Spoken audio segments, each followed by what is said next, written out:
I'm Hank Giffen. I'm the East Coast Vice President of the Surface Navy Association, one of two. And I'd like to welcome you to Thursday morning of our really, I think, one of the best things we do all year, I do all year, is come up here and get to see a whole bunch of young people as well as some senior people. Never say old friends. But we've a couple of things. First of all, please turn your phones off. Secondly, if you would all take a second and look at your name tag, and if it doesn't have a blue SNA member, you should be ashamed. It's $10 a year for an E6 and below, $20 a year for 3 years. And each of the there's different levels. It goes up to lieutenant is $15 a year, 05 and below is $20, and civilians are $30 a year. You can go online and do that in about 10 seconds. And if nothing else, and if you have no other, you don't think you have any other benefits of being part of the SNA, and I have it here somewhere, the Surface Sit Rep comes out. You can get it on paper, but most people take it electronically. That's worth its weight in gold, and it's certainly worth $10 to $30 a year, if nothing else. You wouldn't be here if you weren't a professional or interested in the Surface Navy. So join our organization. Lastly, I'll tell you there's 2 scholarships. Surface Navy Association has one, and Anchor has one.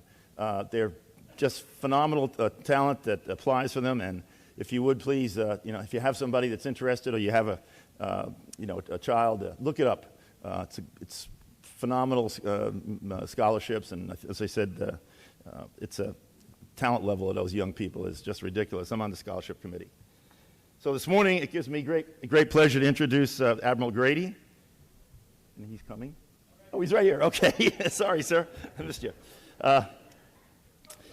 Admiral Grady is a native of Newport, Rhode Island, a graduate of the University of Notre Dame, who, as you know, is very unkind to Navy this year. Only 2 losses, and could have beaten Memphis for sure.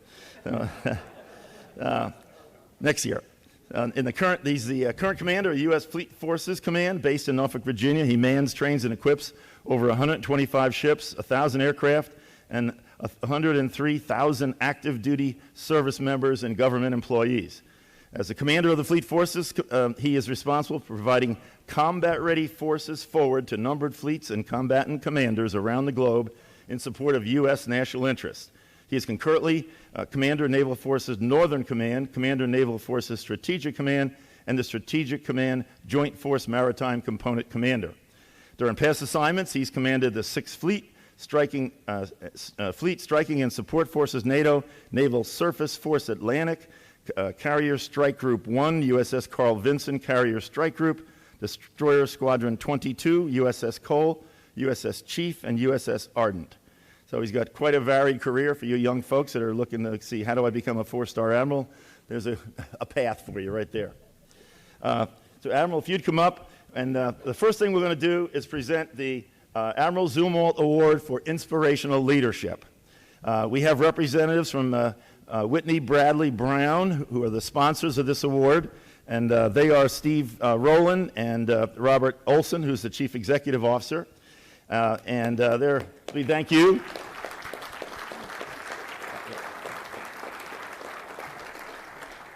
And we also have Admiral Zumwalt's son, Jim Zumwalt, who will also present the award.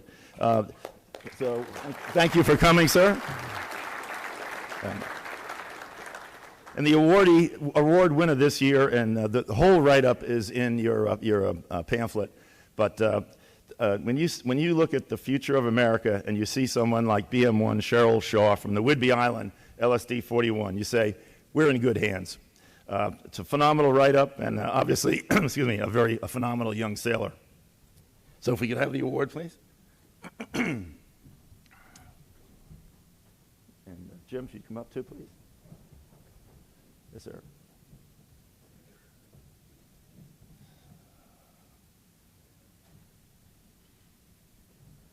All right. Yeah. And she asked me if I would introduce her as Chief Petty Officer. And maybe Admiral Grady can help with that.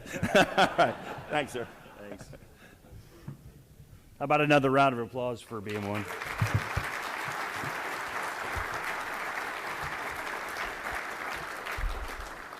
Well, good morning. Thanks, Hank, for inviting me to the SNA again this year, and thank you for that great introduction. We are very fortunate, I think, here with the entire surface warfare community to have titans like Hank Giffen be part of our culture, but also leading us forward. So how about a round of applause for everyone? You know, it's really great to be back, and as usual, when I walk through the lobby, not just this morning, but last night, I was greeted by so many friends and colleagues and shipmates. And as I stand up here, I see a lot more of those folks, and it just makes me feel good to be here. It's great to see all of you. And again, thank you for inviting me to participate in the Surface Navy Association. And I'm very excited to kick off the final day of this event. You know, you have a fantastic lineup of speakers and panelists. And so kudos again to the Surface Navy Association's leadership for once again showcasing what our Surface Navy does for the Navy and the nation. And I would tell you, I could not be more proud to stand up here as a surface warfare officer. Admittedly, at the end of my career, I wish I was at the beginning of my career when I think about all the great things that we were doing. So for all of you who are proud to be part of the surface warfare community, how about a round of applause for SWOs?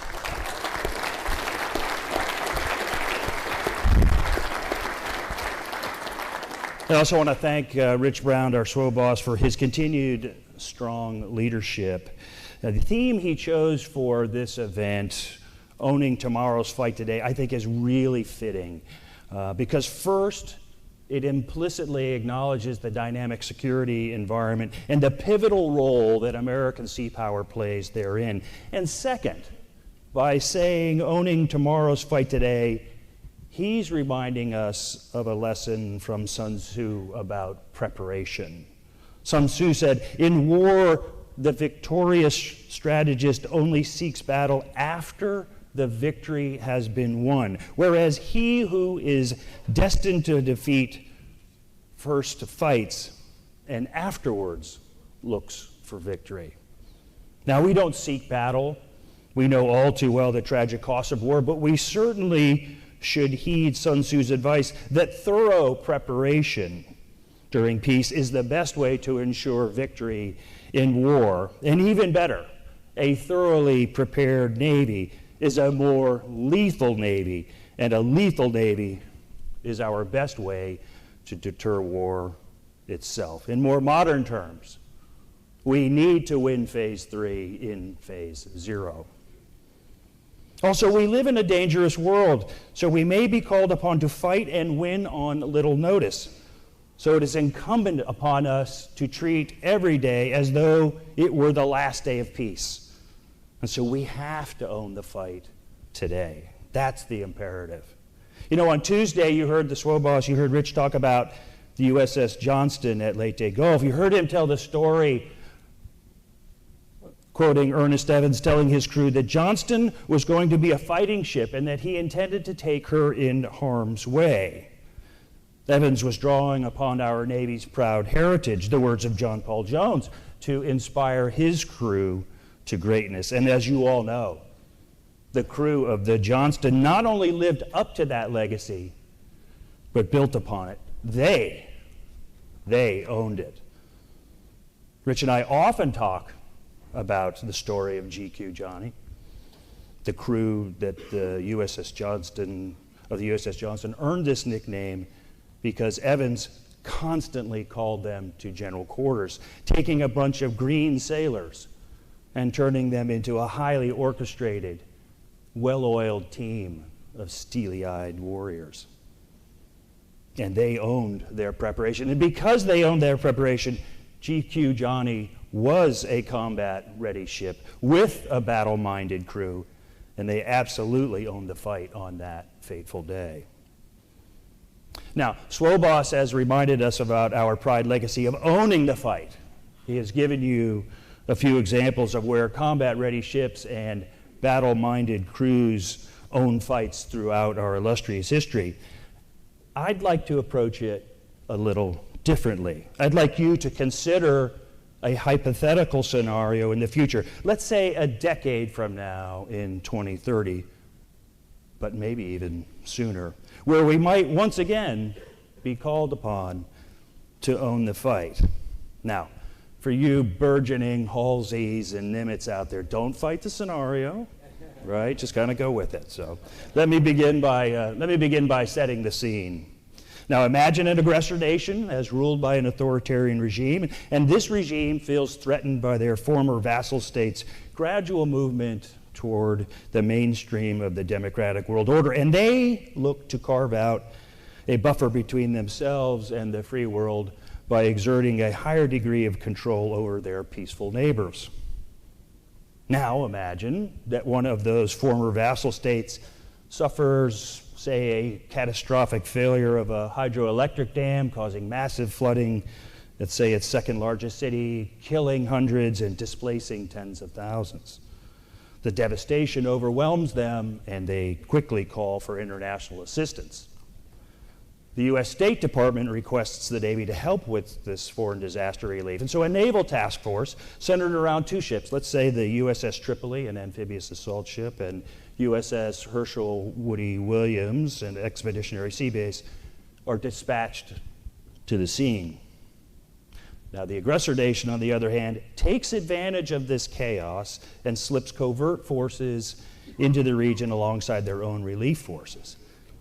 These covert operators foment some kind of civil disorder by spreading disinformation about repression of the area's ethnic minority. And they use this so-called ethnic crisis as a rationale for a large invasion force under the guise of humanitarian assistance. Of course, the world community sees the invasion for what it is, and it calls for an international coalition to deter further aggression and restore sovereignty. So there's the scenario. Now, before naval forces can arrive in the area, the enemy launches an anti-ship missile attack on Tripoli, causing extensive battle damage. Tripoli's crew save the ship through heroic damage control efforts and restore its mobility and self-defense capability due to their technical mastery and sheer tenacity. Meanwhile, Marine F-35s from Tripoli, airborne at the time of the attack, are able to immediately co-locate the enemy's surface search radar system, while sea-based infrared sensors, space-based infrared sensors also locate their mobile missile launchers. And enabled by the seamless integration of disparate yet networked sensor data via the Navy operational architecture, we'll say, the F-35 flight lead instantly recognizes the fleeting opportunity and destroys both enemy forces before they are able to relocate. Now, with this escalation, the local numbered fleet commander is ordered to establish sea control, enabling the still forming international coalition to restore order ashore. And so after swinging into the fight from a nearby region, the Hawkeye from the Truman Carrier Strike Group detects the enemy bombers operating along the coast. Integrated air defense systems prevent the air wing from engaging yet. So the task force's integrated battle management system recommends USS Bisharay, DDG, as a shooter, who destroys the bombers with an SM-6 via the Navy integrated fire control capability from the air. Ships of an enemy surface action group are detected while briefly radiating their air search radars, and several widely distributed sensors throughout our fleet are able to derive a target quality track from this brief miscue and launch a simultaneous multi-vector missile attack. And the battle management system recognizes that the optimal weapon pairing, or maritime strike tomahawks, launched from DDG's USS Thomas Hudner and USS Delbert Black, and they rapidly destroy the now vulnerable enemy warships. The remaining enemy ships are in disarray, their cohesion is quickly broken. They can't keep up with the tempo presented by their American competitors. And so as the surviving enemy ships relocate within the protective umbrella of their coastal defenses, Their tracks are shared via the Navy operational architecture, enabling Marines at a clandestine Marine expeditionary base on a nearby island to destroy them using their own anti-ship missiles. Closer to shore, an LCS, the Indianapolis, locates and clears a minefield placed in the harbor, serving as a seaport of debarkation for coalition forces. And meanwhile, the latest in artificial intelligence and machine learning algorithms are used to vector an FFG, one of our first-in-class FFGX, toward an enemy submarine, threatening coalition sea lift ships flowing into theater. And the frigate uses its state-of-the-art ASW suite to quickly detect the sub and vectors its embarked Seahawk helicopter to destroy it. The fleet is able to sustain itself over 2 months, thousands of miles from the United States, and actually outpaces the enemy Navy's ability to operate merely hundreds of miles from its own bases. And so with its most advanced units destroyed and unwilling to test the remainder of the fleet against superior U.S. Navy, the enemy declares the ethnic crisis over and withdraws its faintly veiled invasion force. So again, don't fight the scenario. And of course, the scenario that I just described is an envision vignette used to illustrate the demands on and the lethality of our Navy in tomorrow's fight. And just like we have in the past, the rest of the Navy and the nation were relying on our sailors to own that fight. So speaking as one of your fleet commanders, we need you to own that fight. We need combat-ready ships and battle-minded crews. So what does that mean? What can I do, you might ask, to deliver a combat-ready ship with a battle-minded crew? How do I own it? Well, first, as the fleet commander, I would tell you that being combat-ready means being relentless on readiness. We must dispense with the mindset where we build material readiness just in time for the next deployment, and instead adopt the attitude where we constantly prepare ourselves for the unknown. Being relentless on readiness is upholding standards at a steady strain in areas such as preservation and preventive maintenance. It means refusing to live with temporary workarounds or leaving any redundancy at the pier, even when getting underway for routine training. You know, in the vignette, Tripoli was in post-deployment sustainment, probably couldn't readily foresee tasking for foreign disaster relief, let alone predict that it was going into combat operations. But the officers and crew of this Tripoli had an operational mindset. Because they were relentless on readiness, they did own the fight. Now, secondly, I think being combat ready means being self-sufficient. Last year, in the Atlantic Fleet alone, we executed roughly 25,000 technical assist visits to our ships. 25,000. Obviously, this model is incompatible with the demands of high-end combat in the modern era, as we described in that envisioned vignette. And so to me, the answer is twofold. First, we need to give our sailors an opportunity to display their mastery.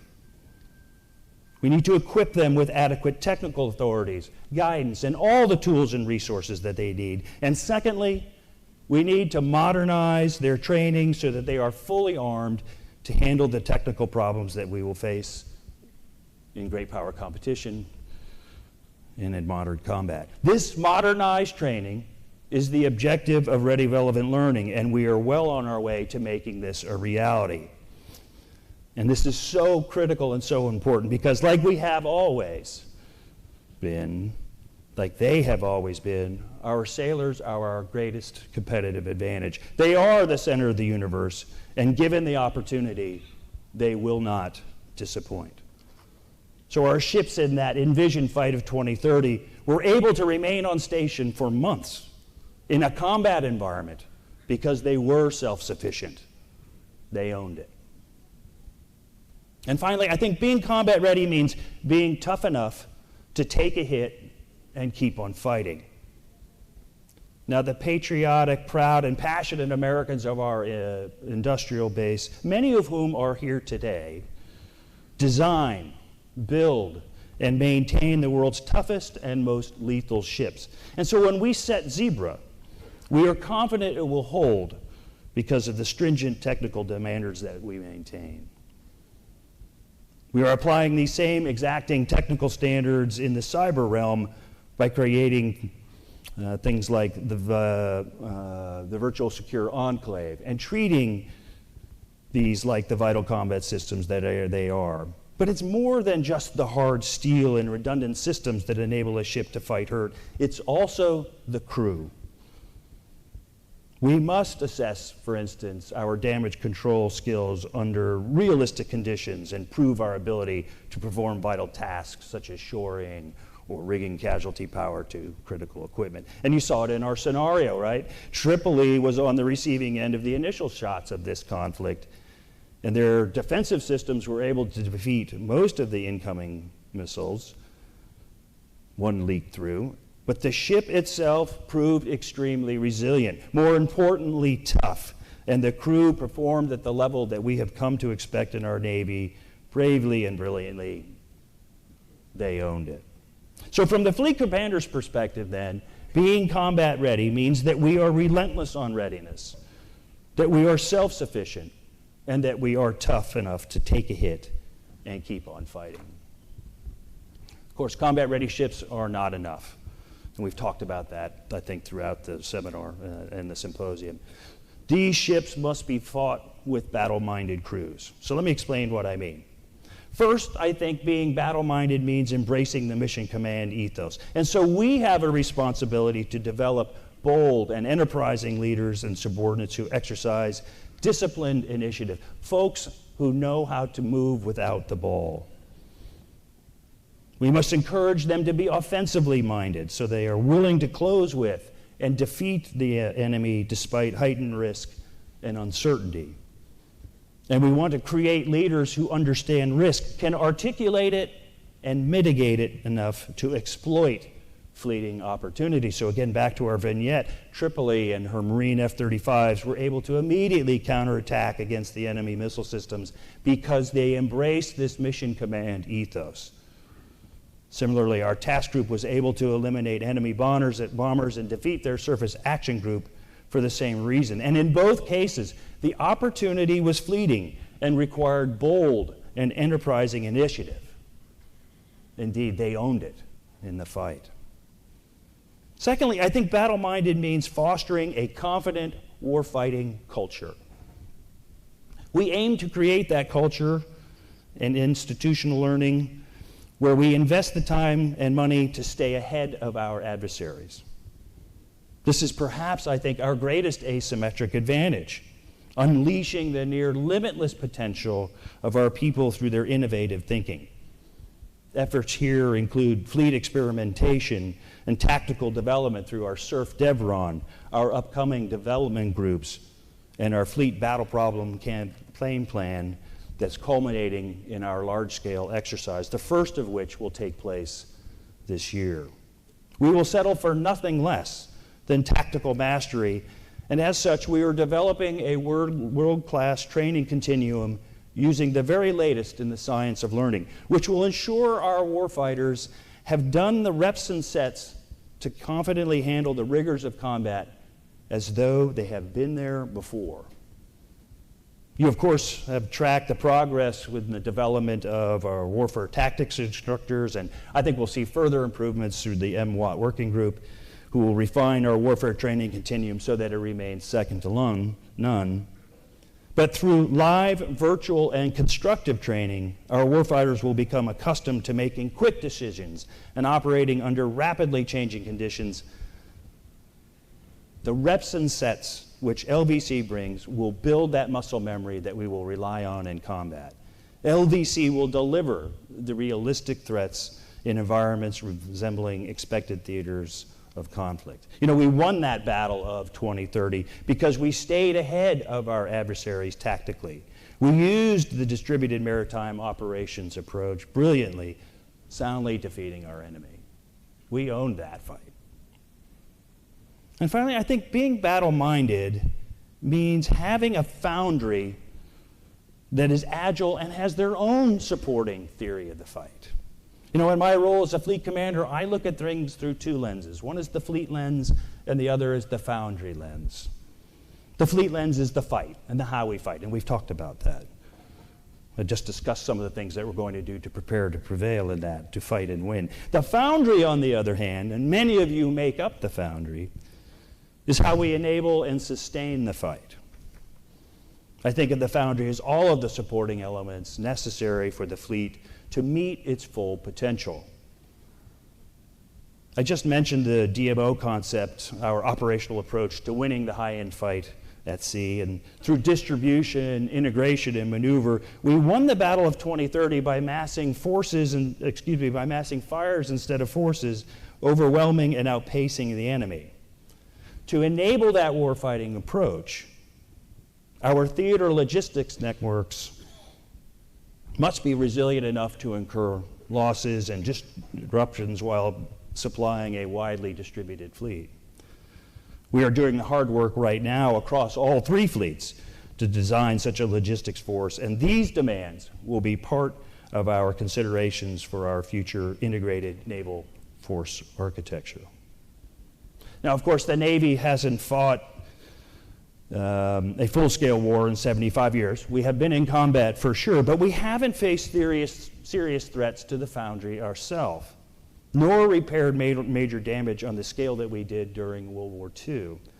So to support and sustain a major fight in the future, we need systems commands and an industrial base who are postured in such a way that they can scale up to seamlessly meet the demands of combat, that maintain continuity of operations and have their own plans to reconstitute battle damage of their own. So we don't just need battle-minded crews, we also need a foundry who is equally battle-minded in this era of great power competition. So from the fleet commander perspective then, battle-minded means we embrace the mission command ethos. We foster a confident warfighting culture, and our foundry is agile with its own theory of the fight. Now, before I open things up to your questions, I want to leave you with an observation that some things change and others stay the same. Rich Brown reminded us of the story of Ernest Evans and the GQ Johnny, which took place in 1944. And I just envisioned a story of combat at sea in 2030 or so. Those stories, one real and one envisioned, take place nearly a century apart, and so some things change. Taffy 3 fought in a closely grouped formation in layered defense around their aircraft carriers, often at visual range. The American naval forces of 2030 will fight in a much more distributed manner, likely never seeing one another. One used rudimentary fire control systems relying on organic targeting. The other used a network of sensors, weapons, and platforms, the Navy operational architecture, to intelligently produce kill webs to rapidly break enemy cohesion and ultimately destroy them. So some things change, but some things stay the same. The victors in war are often those who are best prepared. When weapons start flying and when the fog of war and friction inevitably arise, those who prevail are ones who say to themselves, I've been there before. They act boldly. They press the offensive the instant the opportunity presents itself. They bravely manage the consequences of being punched in the mouth without losing focus. And they are tough enough to fight when it matters most. The victors of war at sea have combat-ready ships and battle-minded crews, and they own it. Thank you, and I look forward to your questions.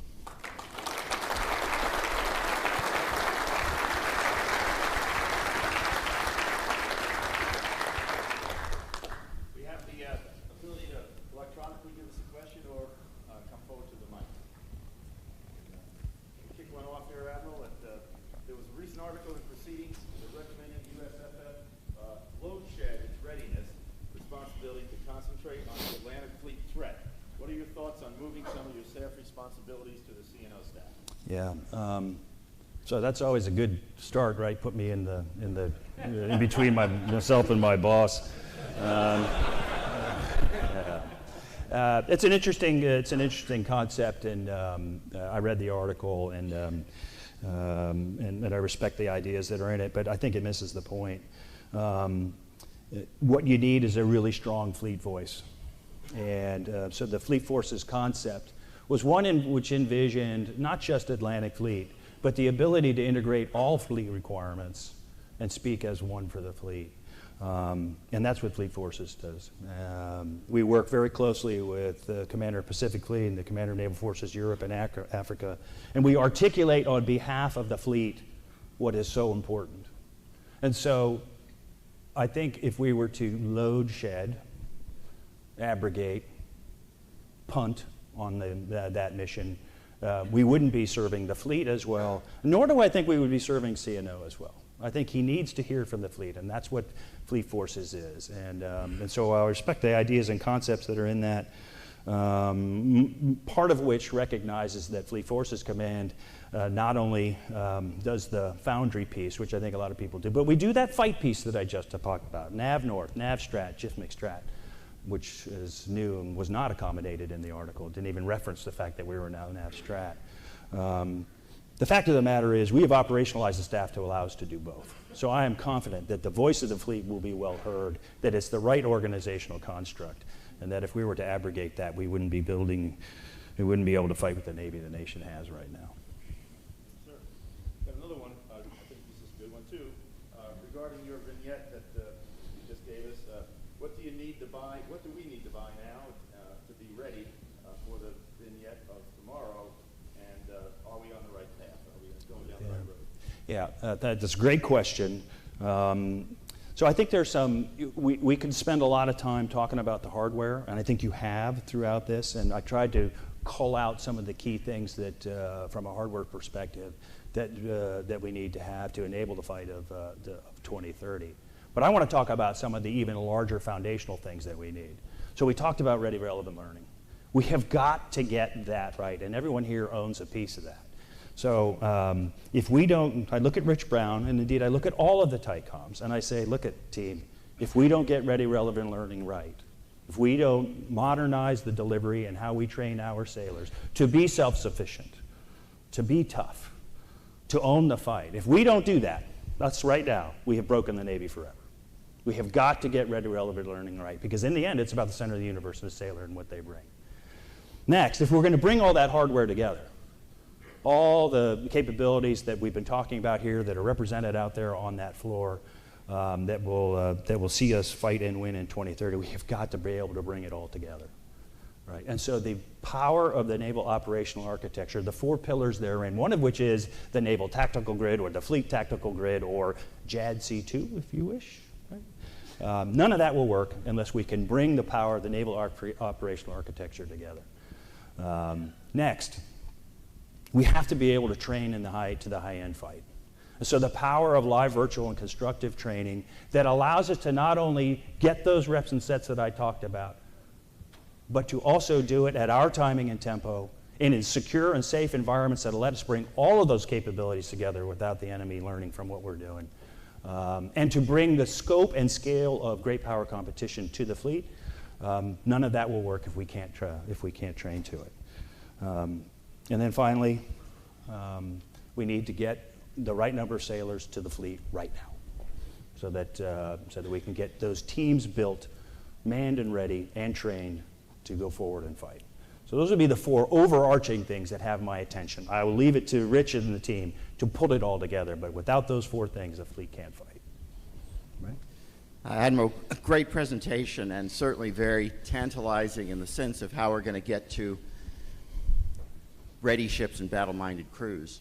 And a lot has actually been done in this, certainly, that's where my question is going, but certainly over the past few years. But the question is, from a clean sheet peer competitor, what is the right amount of time at sea for our officer corps and our enlisted in fact, to be able to win and to have the confidence in the things that you're talking about. So again, I know we've made a lot of changes. I think we're doing much better than we certainly were doing 5 years or a decade ago. But I'm not sure that the focus that we need on operations, submariners are operationally intense through commander command. They've had waivers for various things. What do you see that we really need to do in the surface force to achieve your objective? So the question is, what's the right amount of moving water under the keel, right? Sir. More is better, clearly. I don't think there's a prescriptive answer on that. I think we have a very well considered process that allows us to build those reps and sets through the basic phase, into the advanced phase, and the integrated phase, to take a ship, get it trained to the unit level that it needs, to get that appropriate amount of moving water under the keel, and then integrate it into the carrier strike group, the expeditionary strike group that it will fight with. In fact, this is not a static process, right? Nor is it a schedule for that matter. It is not a static process. And indeed, over the time that this OFRP has existed, we've added the advanced phase because we recognized we need more time together. For instance, for the Commodore to get his team together, right? And we've added to the integrated phase because we want to bend that curve during integrated training so that we can meet the demands of great power competition. Of course, that has to be balanced and sustainable with the maintenance that has to be done. So there's no right answer there other than to say more is better. And more is better because, it's fun, right? And we want to go out and we want to go do that. But you should never think of the OFRP, the Optimized Fleet Response Plan, as a schedule. It's not that, right? It's a process and a construct to get that amount of training right. Thank you, sir. Sure. Thank you, Admiral. John Harper with National Defense Magazine. Yeah. You spoke about great power competition and the need to prepare for high-end combat. How would you assess the balance of power right now between the U.S. and Chinese navies in the Indo-Pacific, and what trends are you seeing in that regard? Yeah. It's interesting that we're using the term balance of power now, isn't it? I think what we're seeing out in the Indo-Pacific recognizes a rising China, and I get it. They're coming out into the maritime stage, and I certainly understand that. They recognize, as the Athenians did, and the Venetians did, and the Dutch did, and the UK did, and we did, that everything we buy or sell and all the things that go into understanding the criticality of the global commons is important. Meanwhile, they're building a navy to do that, and so I certainly understand that. From a balance of power perspective, though, I would say that the work that Admiral Davidson and at Indo-PACOM, as well as the work that Admiral Aquilino is doing out in PAC Elite, is maintaining that appropriate balance. So they are encouraging the Chinese to come out on the world stage in accordance with international norms, but at the same time, they're putting in place what they need to hedge should that not work appropriately. And many of the things that we've talked about here, whether it be an emphasis on distributed maritime operations or some of the kit that was being built here, are going to continue to maintain and sustain that balance. And there's a lot of discussion about ship counts, right? Well, let's look at capability, and I think that's what the fleet commanders look at. The ship count number will come, but it's the capability that we want. And the great competitive advantage that we have, though, in the balance of power is what? It's our sailors. And that will be the big difference. So back to giving them everything they need as the center of the universe. Thanks for the question. Thank you. Hi, Sam Legrone from USNI News. In October, Admiral Burke said that OFRP might not be the best fourth-generation model in the great power competition era, and indicated that yourself and Admiral Aquilino had been working since July to work on either a report or a revision or some type of look at OFRP as a model. Yeah. Could you give us an update on where you are with that? And the model has taken some heat on the Hill. And is that a model that you're standing by, revising, defending? Just give us an update on that. Thank you.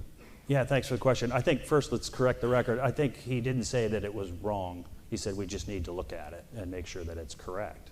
And so that's the effort that's underway. And so the Navy is doing their own analysis and assessment of the OFRP process, which you must recognize has only been going for about 4 or 5 years. We've only instantiated 5 strike groups into that, so there's some lessons that are learned there. And then to make sure we get it right, the Department of Defense has commissioned an additional study to take a look at it and see if it is the correct model or whether it needs to be improved.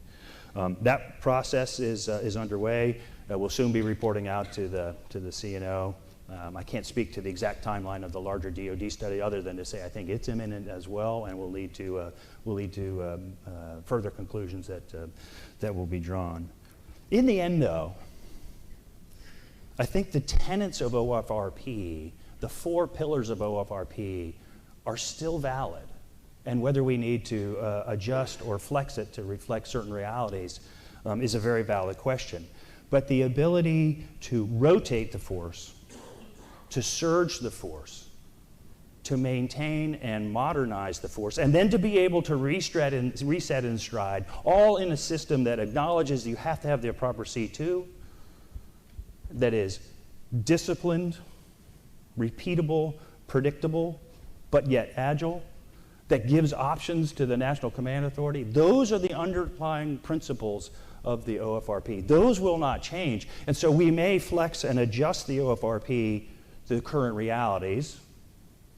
And it's fair to say here and to this crowd that maintenance is the #1 driver of that. You heard CNO talk about we need to get our ships out on time. It's the #1 pressurizing driver of efficacy of OFRP. But those 4 pillars and what OFRP brings and whatever instantiation are absolutely critical. If we want to get our ships to the expected service life, we have to think about readiness in the long term. Right? So again, to be able to rotate the force, to surge the force, to maintain and modernize the force, and reset in stride, that's not going to go away. And that's what the assessment of the OFRP, the improvements that are made to it, I'm confident will generate. Thanks for the question. Hey, Vic. Morning, sir. Hi. Thanks for your remarks, especially about the foundry being more agile. It's critically important. So my question is, because many of us gray beards. Looks good on you, though. My wife told me to do it, so it's not my fault. You're not going to ask me a question about beards, are you? No, sir. But I can if you want. I'll leave that to Rich. You already got the jackets. I'm waiting for the call signs to come out. I've got my call sign, but nobody can use it in public. That's why he's a gray beard now. That's right. That's right. We'll get you one. No, the jackets are cool. My question is this. A lot of us still do some mentoring to young folks who are either trying to decide what they're going to do coming out of high school or whatnot, or who are in the service now. So think about Ensign Grady, the letter to a younger self, or to maybe Midshipman Grady. What are the 3 things that you would tell them about why you want to join the United States Navy, why you want to be a surface warfare officer, and why it's important to command? Okay, so thanks. That's probably the easiest question I've ever gotten, because I've had this conversation with my own Ensign Grady, who's now Lieutenant Grady, right? By the way, he loves this.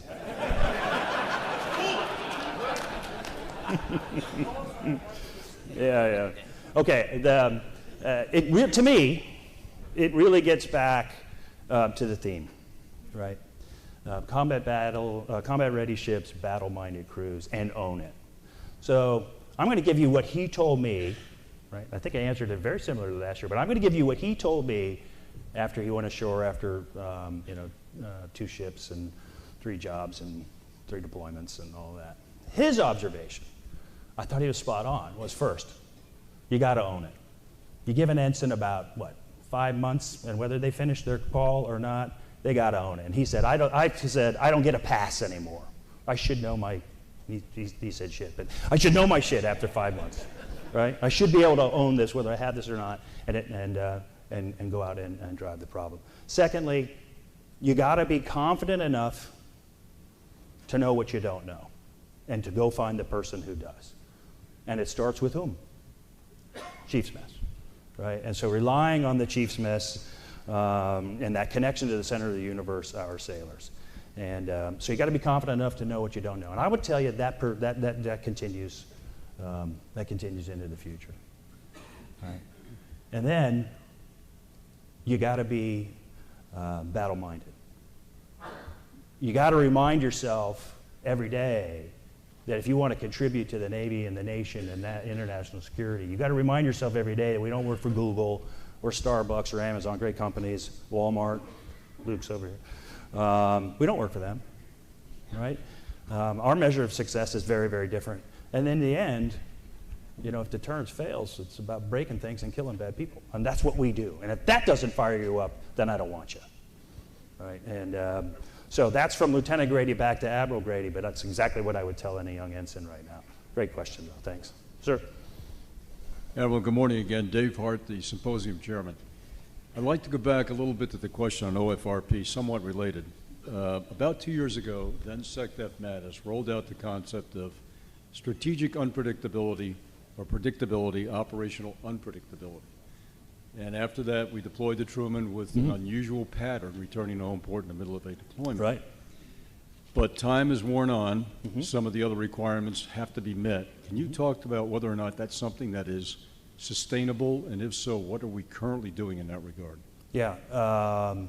So your question is about being strategically predictable and operationally unpredictable, and about the efficacy of the OFRP and how it supports dynamic force employment. Do I have that right? Okay, Correct. good. That's an easy question. I would tell you that the OFRP, again, surge the force, rotate the force, surge the force, maintain and modernize the force, and then reset in stride, is all about supporting DFE. So if you look at the model now, it provides operational availability for about 22 months, and that's what we did with Harry S. Truman. So we generated that readiness, that lethality, and that capability across the strike group. Correct me if I'm wrong. We generated that readiness and lethality across the strike group when we said, "You're heading out." And they executed the first dynamic and force employment. And so they did 3 months. They came back and did a mid-voyage port visit in working port visit in Norfolk, and then they went back out again. And that's the operational unpredictability. We could do that. We could have sent you back out again. We were ready. Yeah, you wanted to, and I had to tell you no. But we could have sent them back out again because that's what we bought and paid for and trained and certified to at the high end for the high end fight across that 22 months.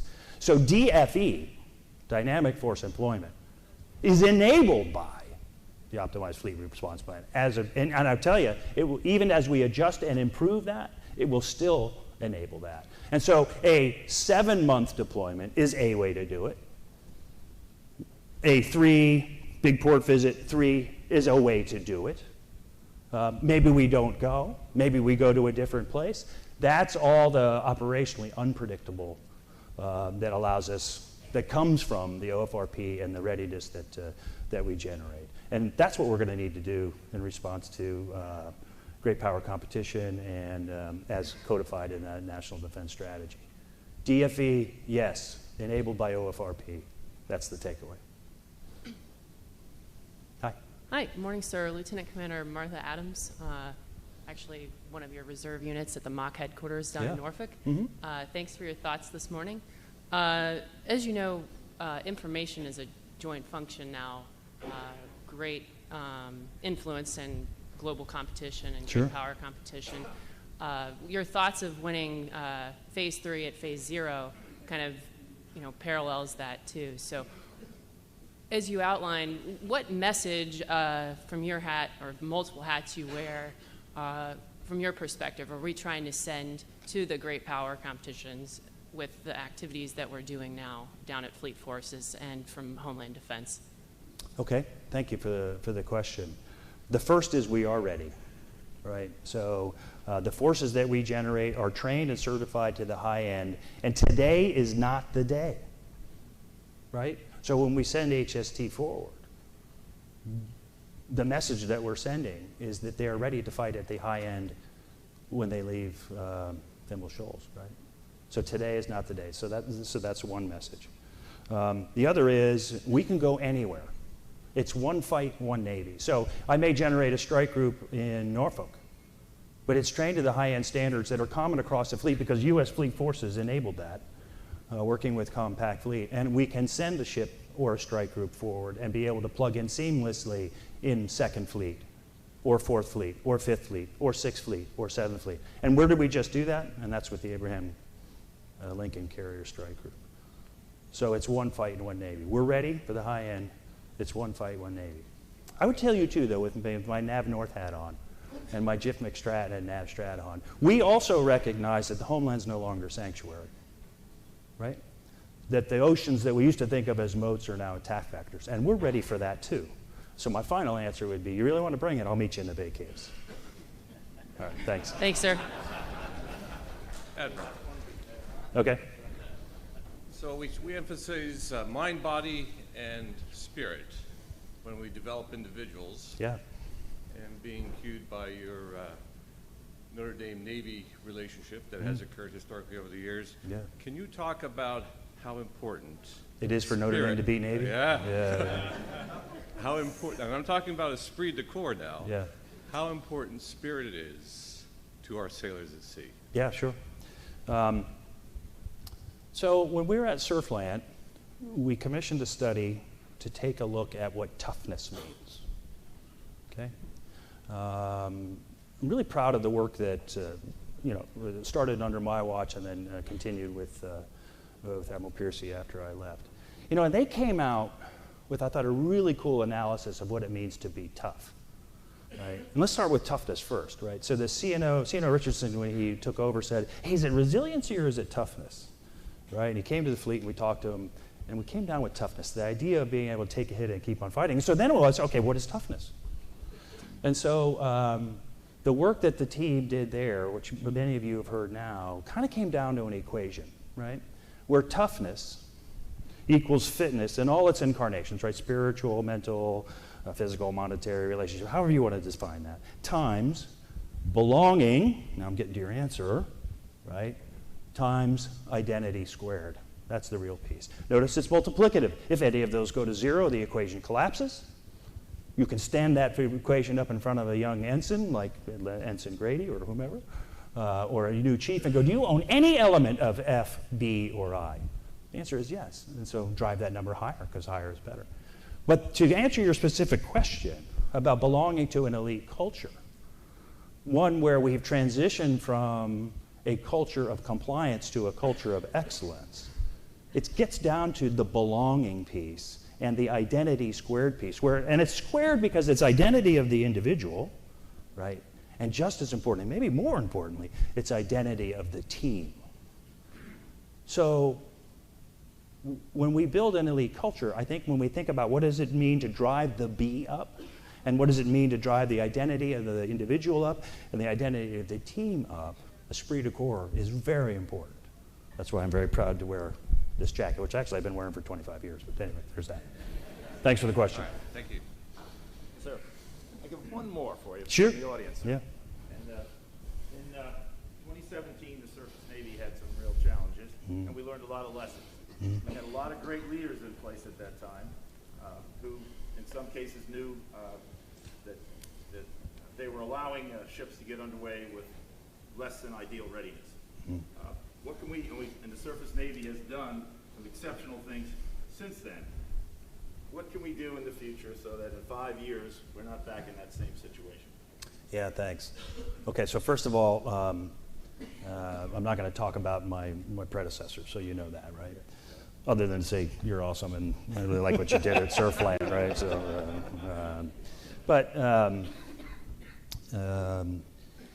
the loss of 17 sailors really made us look hard at ourselves. And so we worked through the comprehensive review and the SRR. There were a host of things that needed to be done. What's the number now? It's 108, and we've gotten almost a lot of them checked off. You talked about this yesterday. And so we're working through those to institutionalize the goodness in that checklist of things to do. The key, though, that we talk about all the time is that that's just the end of the beginning, right? It's a new understanding of and this transition to a culture of excellence. So we can do all of those things, but we have to institutionalize what it means to be an elite culture. I'll tell you what I do at the top, and I'm pretty confident that I speak for the two fleet commanders, and this is just an example. I'm not really interested in waivers. Okay? I'm just not. It's just not something that really, I mean, the TICOMs and the strike group commanders, Second Fleet, Third Fleet, they know they're going to do a shit ton of push-ups if they're going to come to us with hey, I want to push them out for a waiver. I'm just not really interested in that anymore. I'd rather say, no, go fix it, and then go tell CNO or the COCOM, not coming until they're done. And we're doing that. So that's an example of leadership from the top.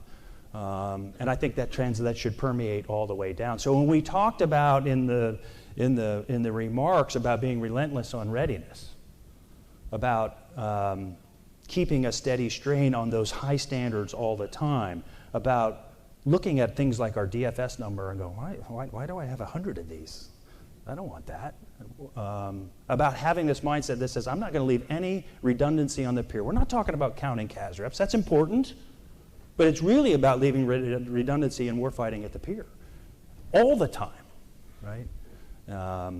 So it's a mindset, I think, that we as leaders at every level have to continue to cultivate to really live up to the idea that that was the end of the beginning and that we're institutionalizing this culture of excellence. Okay? Thank you very much, Alan. All right. That was really good. Thanks. They want to redo the photo if we could for the Zoom Award. They're going to bring Mr. Olson.